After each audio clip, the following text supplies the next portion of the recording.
한편 비서실장을 비롯해 청와대 주요 참모들이 사의를 표명했습니다. 이유는 어려운 시기에 대통령께서 백지 구상을 돕기 위한 것이라고 밝혔습니다. 백지 상태에서 다시 구상을 한다니 문재인 대통령의 머릿속은 처음부터 지금까지 언제나 백지 상태였습니다. 청와대의 최종 책임자는 대통령입니다. 과연 물러나야 할 사람은 누구입니까? 밑에 사람 바뀐다고 국정이 나아지겠습니까? 노영민 비서실장은 지난 주말 당정청 회의에서 내년 2월에 백신을 접종할 수 있다고 말했습니다. 저는 3일 전 최고위 모두 발언에서 백신에 관한 비서실장의 발언에 대해 책임질 사람이 아니라고 말씀드렸습니다.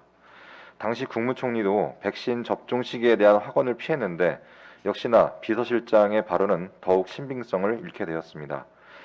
백신 접종 시기를 이야기한 지 불과 4일 만에 노영민 비서실장은 사의를 표명했습니다. 역시 책임감 없는 사람이라는 건 진작에 예상했지만 온 국민이 바라고 있는 백신을 언급했으면 그 말이 실현될 때까지는 남아있어야 하는 게 상식일 것입니다.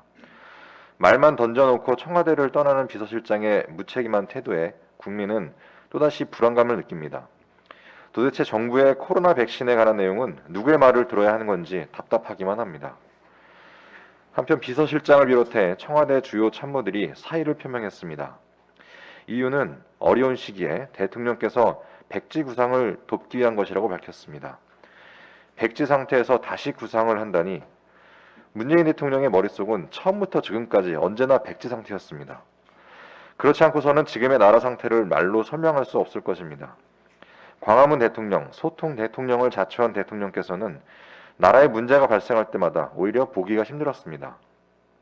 문제가 발생할 때마다 참모들이나 여당 정치인들 뒤에 숨어서 묵묵부답 책임을 회피했습니다. 청와대의 최종 책임자는 대통령입니다. 과연 물러나야 할 사람은 누구입니까? 공직사회의 모든 책임은 명령권자가 지고 공은 부하에게 돌리는 것이 가장 바람직한 지도자일 것입니다. 어제 사의를 표명한 사람들은 정부의 정책 실패에 대한 책임도 있지만 경질이 아니라는 청와대의 입장을 볼 때 무능한 대통령의 리더십에 실망해 청와대를 떠난 이유도 분명히 있을 것입니다.